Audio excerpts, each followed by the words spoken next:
So hello everybody, today we are going to be talking about the Breville Touch. So this is the Breville Barista Touch.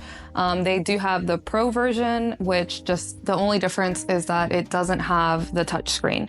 However, I'm gonna tell you why I like this one, why it's been one of my greatest investments ever, and just why this machine is so great. I've had it for a little over a year now, and I use it every single day, sometimes twice a day, because I don't only make my morning lattes with it, but I also do love making espresso martinis, and it is my signature for whenever people come over. Everybody loves it, and it's thanks to this machine. So we're gonna switch perspective a little here, and I'm gonna show you how it works, what's so special about it, and let's get into it.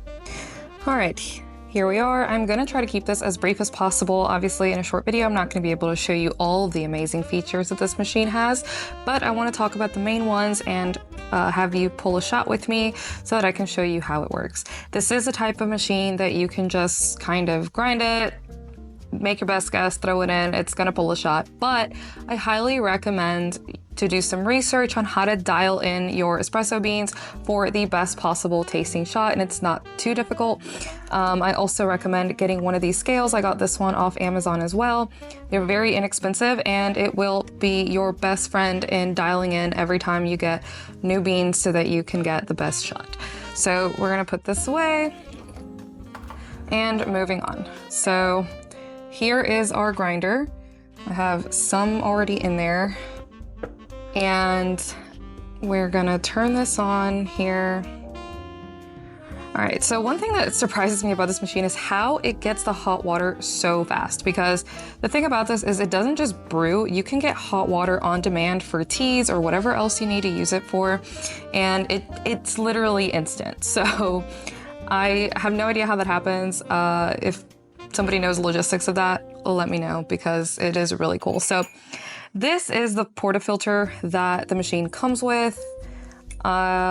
It works fine. It works perfectly fine. It works great, but I really, really love bottomless portafilters. And again, if you're not really like an espresso enthusiast and you're not trying to like see how your shot is pulled, what you can improve about it, then this really isn't necessary. This is the Icape portafilter, and I also got this on Amazon. This is an amazing little portafilter, but completely not necessary. You can use the one that comes with the machine. It also comes with additional baskets if you want a single shot. All right, so let's get to it. Now, I personally like to use double paper filters. This is the sandwich method. I'm just lazy, honestly. This really isn't necessary, especially when you have a nice portafilter like this one. But I find that it does make the extraction process a bit smoother, but most importantly, I can just dump it out right there when I'm done, and this stays fairly clean. Same with this filter up here. It'll stay clean if you use that paper on top. All right, so here you have your grind settings. And again, this is where you kind of have to play with it to see what works. Because this is a coarser type of bean, I'm gonna use a bit of a higher setting, a coarser setting, but I also don't want it to be too coarse. And normally I will use 18. I'm just kind of winging it here because I don't want to make this video too long. And I did just add those into the hopper, so these are new beans. I have no idea what I'm working with, but I'm kind of just guessing. I'm gonna do 9 just in case. All right.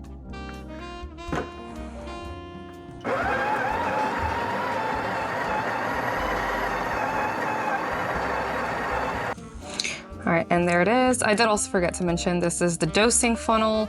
It makes it so that your grind doesn't go all over the place and keeps it very nice in there. And this is especially, oh, this comes with the machine, by the way. This is especially important for when you do this. This is called WDT. And because this isn't like the greatest grinder in the world, this isn't a $2,000 grinder or anything like that, you do absolutely have to do this. Or you're going to get pretty bad tasting shots. Your extraction isn't going to be very even. So you kind of just want to bust all those clumps. Make sure that you're not pressing those when you go to tamp. If you press the clumps in, your extraction is going to be very, very uneven. So we got that. All right, now we're going to give it a little tap tap. Make sure everything's nice and centered. Now, this here is totally not necessary, but I like to just make sure that everything is even. So we're gonna go in here.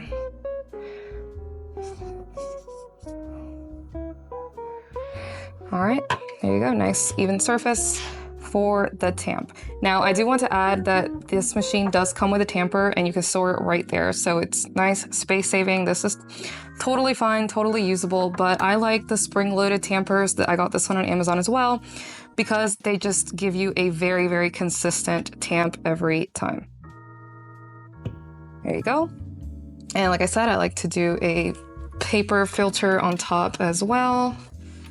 You can also do these. I don't like these because, like I said, I'm lazy and you have to clean them, but you can also do these mesh wire ones.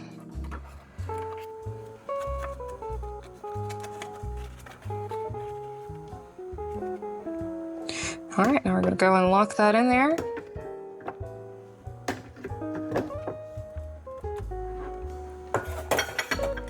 And here we go.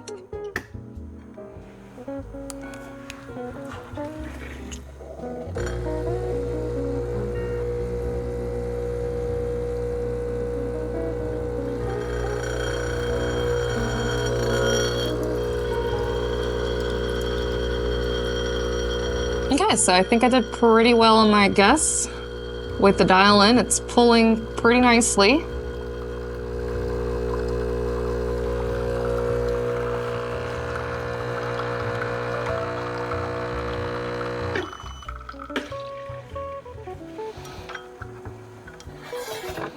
And there we are.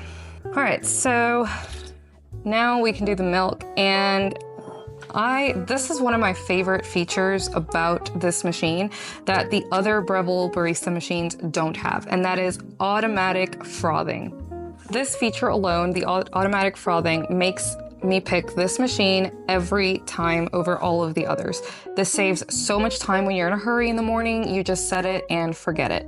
Now, this came with the machine, but I like a big latte, so I got one of these. We're gonna grab our milk here. Now, I've used pretty much all kinds of milk. I do a keto diet, so I've steamed half and half. I've steamed heavy cream mixed with some water. I've steamed pretty much everything. Oat milk, almond milk, every kind of milk, and it can tackle them all very, very nicely. But if you're going for latte art and you wanna really feel like a barista, whole milk is the only way to go. It definitely steams the best, the frothiest, the creamiest. You'll see. All right, so I do want to add, this does have manual mode, again, for those of you who feel very barista. Let me get this out the way real quick. Here you go. All you do is just tap, tap. Clean basket. All right. So yeah, if you're feeling very barista, the best way to get your milk froth is manually. You kind of just do one of these and to the side. But if you're in a rush, this will get you a really nice steam as well. I do find that for latte art, the consistency, 150 degrees with a setting of 3 is the best setting. So I'm gonna go ahead and get this frothed. And this takes about a minute.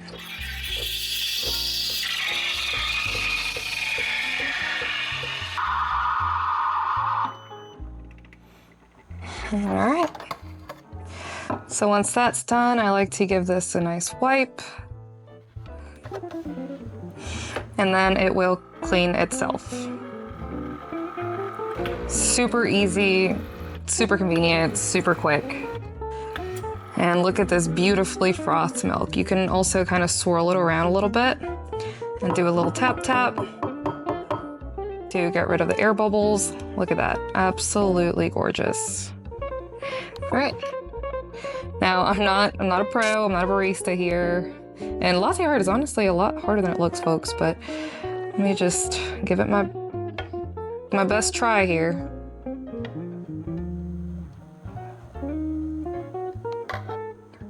Well, kinda. Sometimes it comes out really well, and other times it just looks like a giant blob. But I've gotten some really nice hearts before. All right, I had to redeem myself here, so this one's a little better.